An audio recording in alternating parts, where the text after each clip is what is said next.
Assalamualaikum warahmatullahi wabarakatuh. Masya Allah, ketemu lagi ya teman-teman di channel aku. Alhamdulillah, mau share lagi ya kegiatan aku hari ini. Seperti yang di judul ya teman-teman, hari ini aku mau budgeting. Masya Allah, ini aku mulai dari awal lagi teman-teman untuk budgetingnya. Karena selama 4 bulan kemarin itu aku bener-bener bed rest. Aku nggak ngelakuin hal apapun. Masya Allah, Alhamdulillah. Dan sekarang udah mulai fit lagi dan mulai beraktivitas lagi seperti biasa. Jadi di video kali ini juga nggak ada evaluasi bulanan ya teman-teman, karena emang benar-benar aku nggak ngelakuin budgeting kemarin. Jadi ini semuanya pada kosong, dompet disiplin aku pun kosong, nggak terisi selama 4 bulan. Dan sekarang bismillah, kita semangat lagi, mulai lagi untuk budgetingnya. Karena Masya Allah memang budgeting ini banyak banget manfaatnya ya teman-teman. Karena selama nggak budgeting kemarin itu aku yang kayak bener-bener nggak bisa ngatur keuangan gitu. Aku nggak tahu pengeluaran setiap harinya berapa, mingguannya berapa, terus untuk jajan dan lain-lain. Terus aku nggak tahu juga ada lebih atau minus gitu ya. Jadi bener-bener yang nggak kekontrol banget.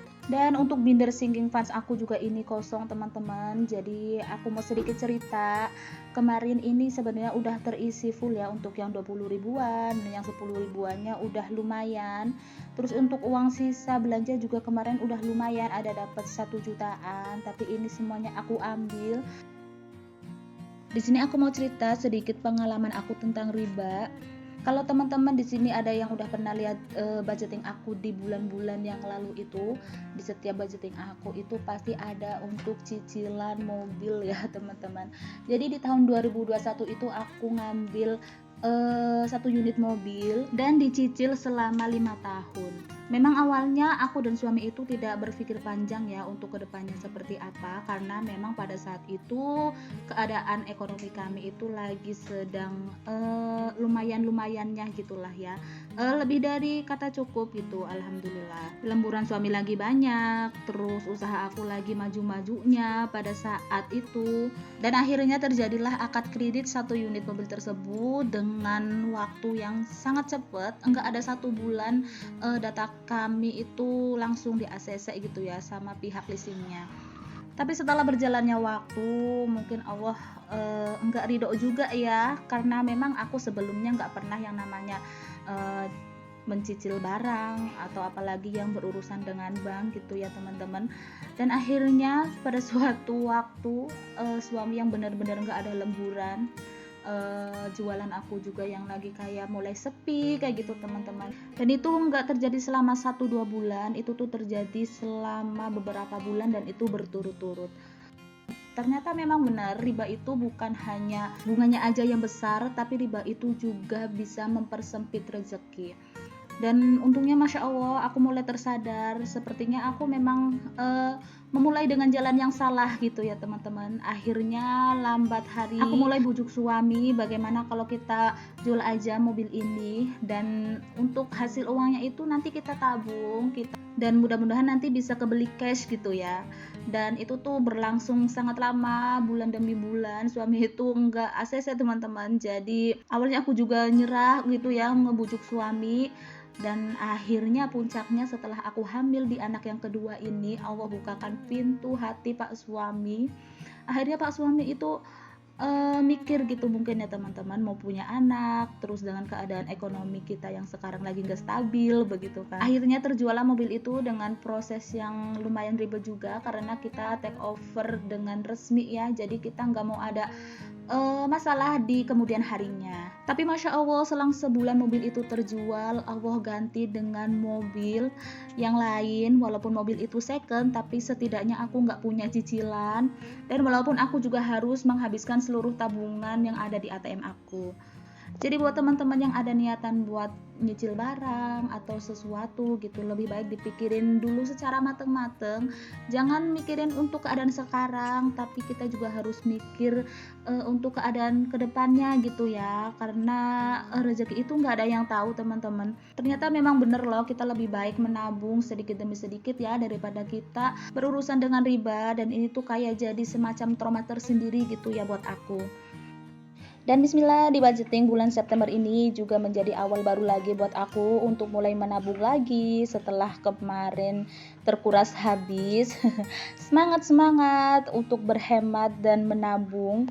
Dan untuk budgeting kali ini aku fokus pada pendapatan Pak suami, karena untuk pendapatan aku sendiri sekarang aku lagi off jualan, jadi aku lagi nggak punya penghasilan ya, jadi aku fokusin untuk gaji Pak suami. Nah, di sini untuk gaji Pak suami bulan ini dapat 7 juta rupiah. Di sini ada potongan koperasi yaitu 350 ribu rupiah, yaitu buat tabungan lebaran dan keanggotaan gitu ya. Aku juga nggak terlalu paham detail, jadi setiap bulannya itu dipotong 350 ribu rupiah. Dan untuk sedekah 100 ribu, untuk cicilan rumah 1 juta, Masya Allah, semoga ini juga bisa secepatnya aku lunasin biar aku nggak punya cicilan. Dan untuk belanja mingguan seperti biasa nggak aku naikin, yaitu 1 juta. Terus untuk belanja bulanan 150 ribu, ini tuh buat beli minyak kayak gitu. Dan untuk transport Pak suami 400 ribu. Untuk token listrik di sini ada kenaikan, yang sebelumnya itu 300 ribu di sini jadi 350 ribu. Dan untuk air pump di sini juga ada kenaikan ya. Kalau sebelumnya itu paling aku budgetin 90 sampai 100 ribu, tapi kali ini 110 ribu aku ikutin sesuai dengan pembayaran yang bulan lalu, teman-teman. Dan untuk dana tak terduga di sini aku budgetin 100 ribu. Dan karena Mas Manaf udah sekolah dan ngaji ya, jadi di sini aku budgetin juga SPP sekolah dan ngajinya itu 150 ribu. Terus untuk air, gas, beras ini aku budgetin 350 ribu. Untuk airnya aku pakai air galon mineral ya. Dan untuk hiburan di sini 300 ribu dan bensin mobil 200 ribu. Walaupun sebenarnya aku dan suami udah sepakat gitu ya, sampai aku lahiran itu kita nggak mau yang aneh-aneh dulu, karena mengingat keuangan kita itu lagi yang memang kurang stabil untuk sekarang-sekarang ini. Jadi kita utamain untuk kebutuhan hari-hari dulu. Tapi tetap aku budgetin karena di sini kan nggak ada budget untuk jajan Mas Manaf ya. Paling nanti aku gunain buat jajan Mas Manaf kayak gitu.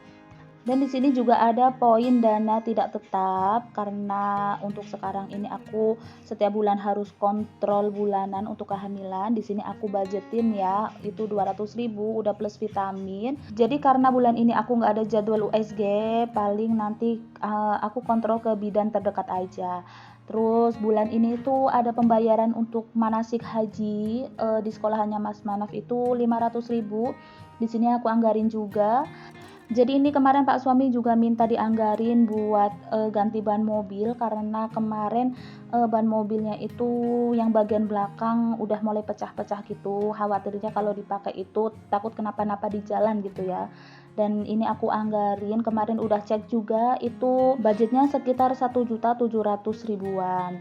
Dan untuk jumlah total keseluruhan yaitu 6.960.000. Alhamdulillah masih ada sisa 40.000. Nanti paling aku masukin ke dana tak terduga aja. Alhamdulillah ya, walaupun enggak ada lebih untuk buat tabungan, tapi seenggaknya bulan ini masih bisa memenuhi kebutuhan sehari-hari ya. Karena memang bulan ini lagi banyak banget keperluan ya, dan mudah-mudahan bulan depan mulai bisa menabung lagi seperti biasa.